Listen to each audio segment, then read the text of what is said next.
Alright. Alright. Hold on. Get my clip ready.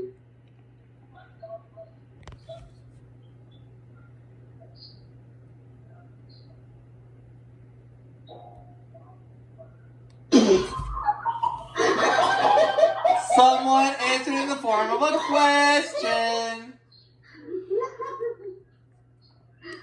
In case you're wondering, why is Rob playing an embarrassing clip at the beginning?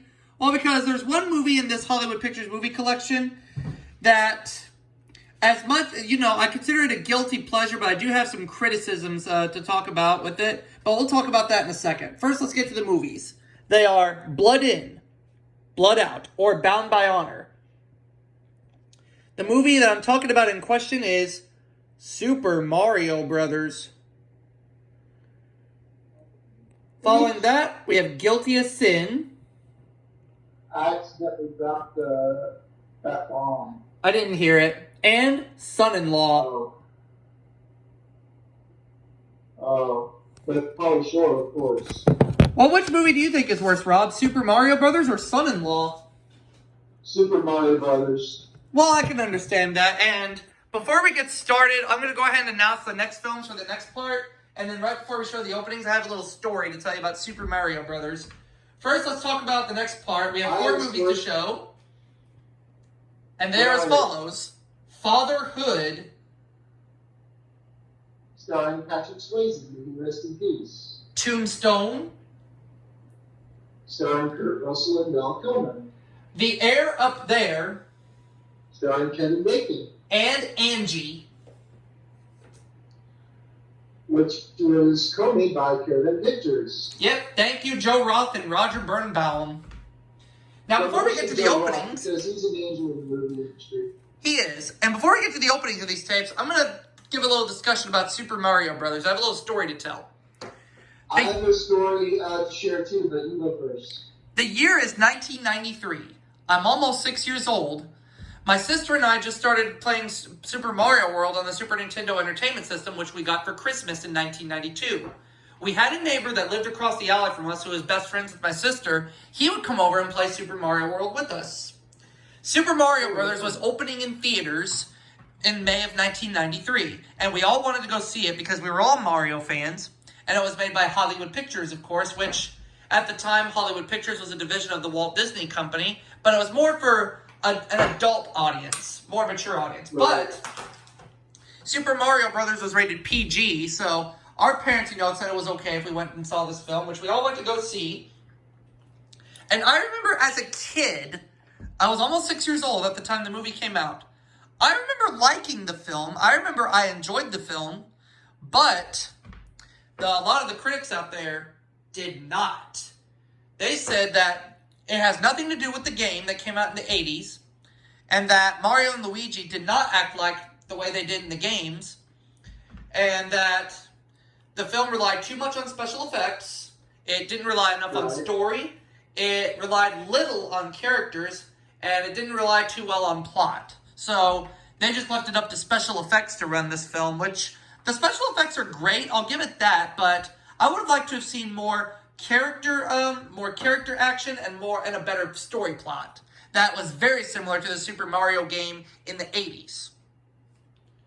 Now, despite its flaws, and it was a box office failure and received critically negative reviews, I will say, for my sake, I do consider Super Mario Brothers a guilty pleasure, and I still give it a thumbs up, but only just barely. Just barely. Well, I have a story of my own too. I once rented it no. The first time I ever watched the Super Mario Brothers movie, I rented it at Thunder Video, which was a local video store back in the day. Over in your area? I remember watching the Super Mario Brothers movie for the first time. And that scene where Toad gets turned into a Goomba, I thought to myself,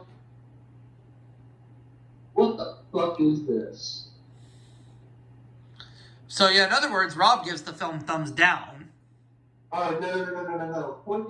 Bring the camera to me. I'm not even going to give it a thumbs down. I'm going to give it this. Oh, the middle finger. Oh, I see. Yes. Well, a lot of people give it that, but like I said, Rob, you're going to be astounded when I tell you this, but I still give the movie thumbs up. But like I said, only barely. Just because I enjoyed the film as a kid. But I will say this. Bob Hoskins and John Leguizamo as Mario and Luigi, I will say they somewhat made an attempt, but their performances weren't, strong enough. And I will say that Dennis Hopper's performance as Koopa, I did enjoy. What about Samantha Mathis? As the damsel in distress, Daisy, she tried, but the real damsel in distress in the Mario video games, her name is Princess Toadstool, or Peach.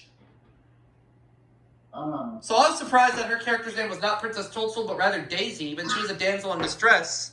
Which, the damsel in distress story somewhat worked, but again, it wasn't enough to save the film. No. But Dennis Hopper's performance, I enjoyed. Now, I'll admit this. The only thing I liked about the Super Mario Bros. Movie was Yoshi, of course. Well, now that we've all given our thoughts on Super Mario Brothers and that we've ranted about it a little bit, let's get to the openings of these tapes. First things first. Before Super Mario Brothers, what's the opening before Super Mario Brothers? I forgot.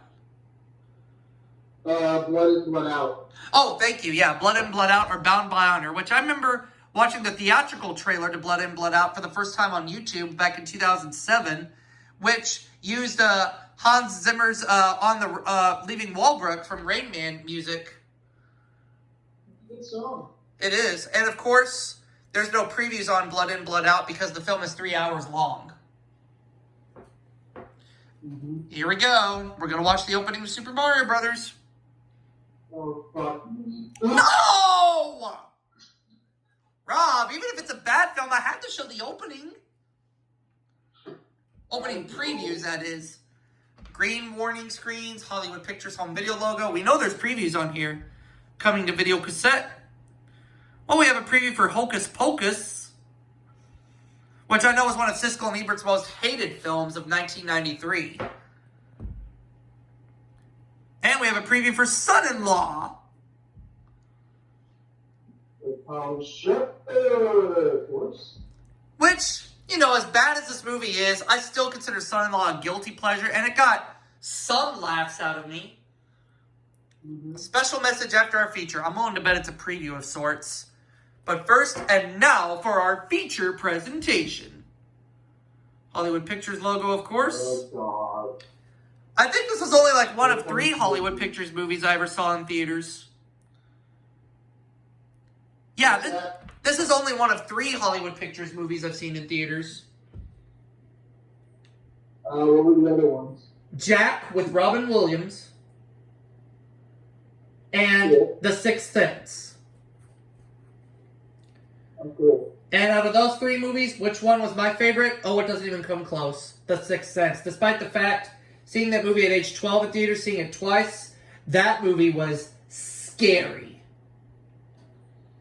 Yeah, you make you shit your pants. Oh, I didn't. But just before I saw The Sixth Sense, a few weeks earlier, I saw The Haunting in theaters made by DreamWorks, which that movie gave me nightmares. You remember that scene with Owen Wilson? Where he loses his head? Yes. That was the part that scared me. Okay. And speaking of The Haunting, I actually have that movie on VHS. I never owned it. I do. Now there is a special message after the Super Mario Brothers movie. The question is, what? I'm willing to bet it's a preview of sorts. Should have been an apology. Of some sorts, yeah. But yeah, like I said, the main person whose performance I liked in this film was Dennis Hopper as Koopa. Now, here's a fun fact. Bruce Willis was originally going to make a cameo appearance as John McClane from Die Hard, but thank God he didn't do it, because he probably knew the movie would suck. Now, a year later, Dennis Hopper redeemed himself in Speed. What a great redemption. Yes, and Speed was a good movie. Oh, yeah.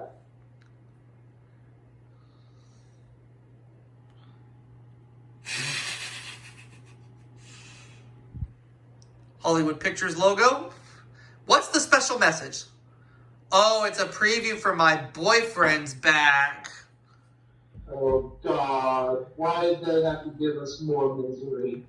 Well, because Super Mario Brothers was a miserable movie, so they decided to put a miserable preview at the end. Now on to Guilty as Sin.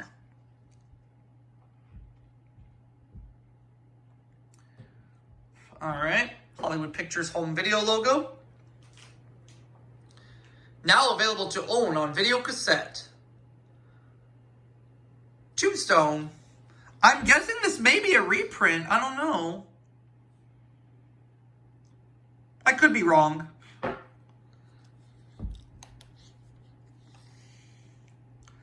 Now, I know something you might be thinking, Rob, in regards to Super Mario Brothers. You're not going to showcase that for the Blockbuster memory lane, are you? Wasn't planning on it. If I want to watch it, I'll watch it on my own terms. I'd rather watch Freddy Got Fingered than to watch that movie. And now, our feature presentation. Green format screen, and of course, Hollywood Pictures logo. Well, I'd rather watch Super Mario Brothers than Freddy Got Fingered. Or better yet, I'd rather watch this next opening we're about to watch, Son-in-Law. Oh, boy. Yeah, I know. It's one of Pauly Shore's movie with Pauly Shore. And like I said, I do not consider Son-in-Law Pauly Shore's worst film he ever did. I do not think it's the worst. Hollywood Pictures home video, of course. The duck, the pig, the cow, the weasel, Son-in-Law soundtrack. Coming to video cassette. Oh, there's a preview for Cool Runnings on here. Now that's a good movie.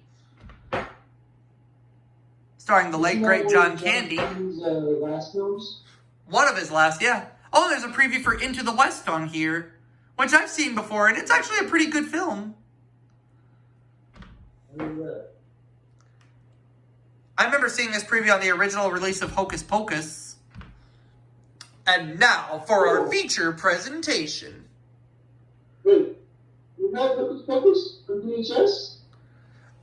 We did back in the day, but not anymore. Hollywood Pictures logo.